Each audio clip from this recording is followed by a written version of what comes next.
We said it was not possible, and we made it. We made that point here for a PDP governor under an APC regime. So I think people should understand some of these things and know that when we talk here, we are saying the truth, whether it's APC or PDP. Oh, okay. And I think that's a valid point. I'm happy BK raised it. Absolutely. All right, maybe we'll go straight to our next conversation. Now, on our next conversation, industrial disputes often test the balance between governance and labor rights. And in the Federal Capital Territory FCT, that balance appears to have been restored. The Minister of the FCT, Nyesom Wike, and Organised Labour have reached a truce following days of industrial action in parts of Abuja. The truce was reached after more than 3 hours of negotiations. Agreements reached at the meeting included assurances that no worker would be victimized for participating in the strike, the immediate withdrawal of all cases instituted at the National Industrial Court, and a commitment by the FCT Minister to maintain mutual respect and sustained dialogue with Organised Labour. I mean, BKO, yes, I know you're not in Abuja, but talk to me. What were the specific concessions, did the Federal FCT Minister offer that convinced the Labour leaders to suspend this strike?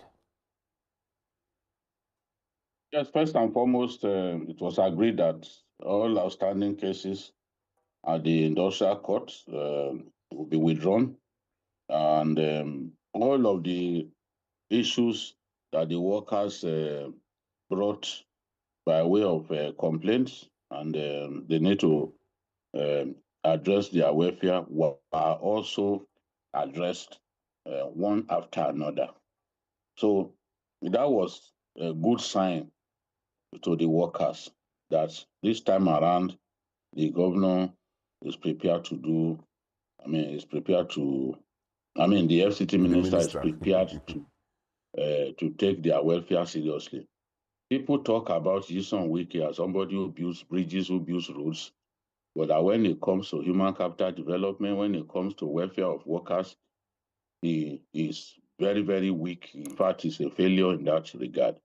So when this happened, I thought it was an opportunity for him to redeem himself, because even in Rivers, they still talk about the fact that when it comes to welfare of workers, he didn't do much. So this time around, the workers were ready for battle, and then they mobilized for a massive protest, because dealing with a person who is stubborn, you also need to take extreme measures. This was the way the workers were thinking, led by Jero and the TUC President Osifo. So, but at the end of the day, the police waded in and said, look, if you embark on this massive protest, it could degenerate into serious violence.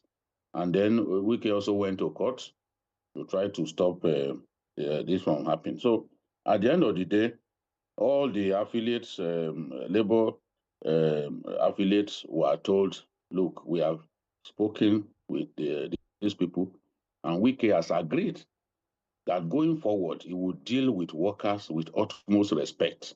I think that was a very significant concession that they extracted from him, and that nobody will be victimized.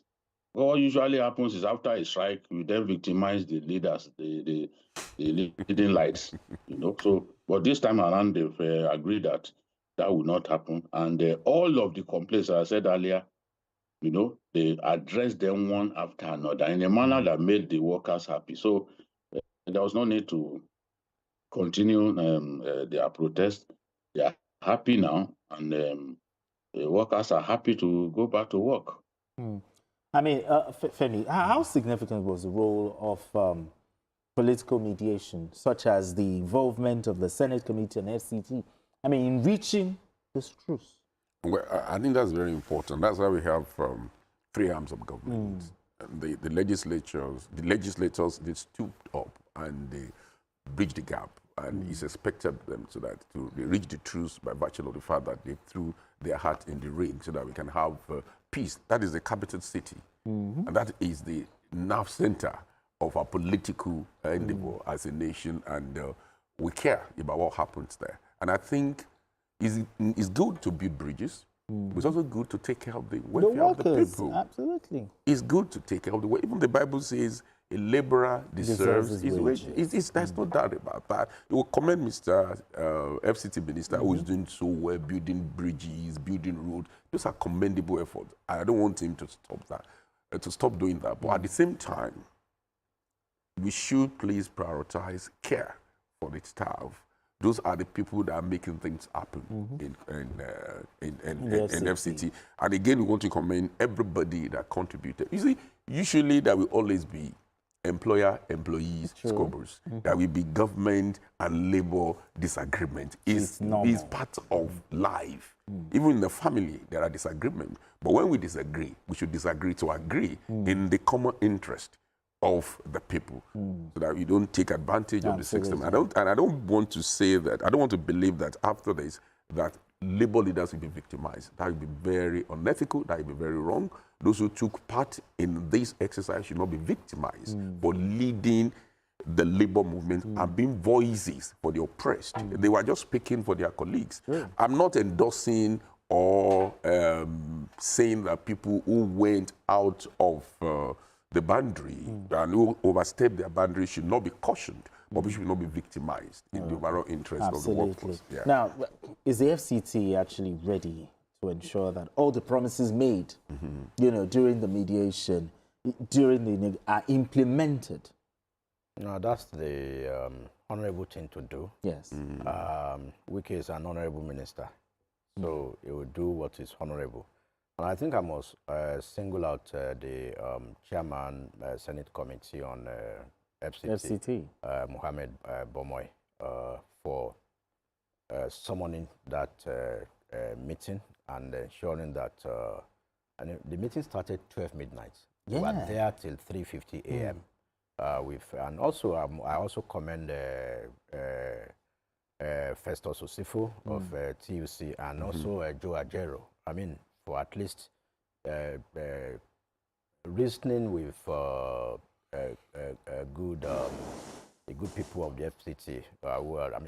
Because if that had escalated, like the police cautioned, it could be something else.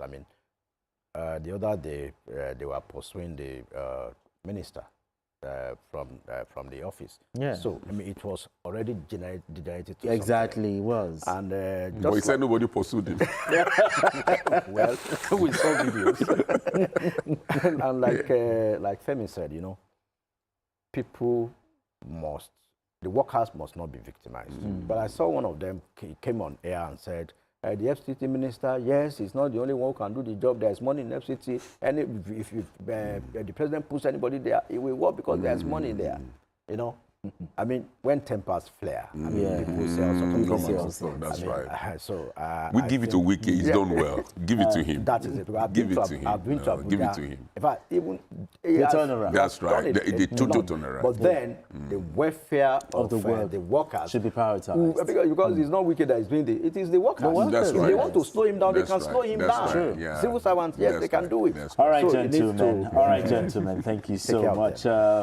My director is actually screaming into my ears right now. But thank you so much. BKO, thank you so much for joining us on the show. Thanks. Appreciate Thanks you. for a good show. Thank you very much.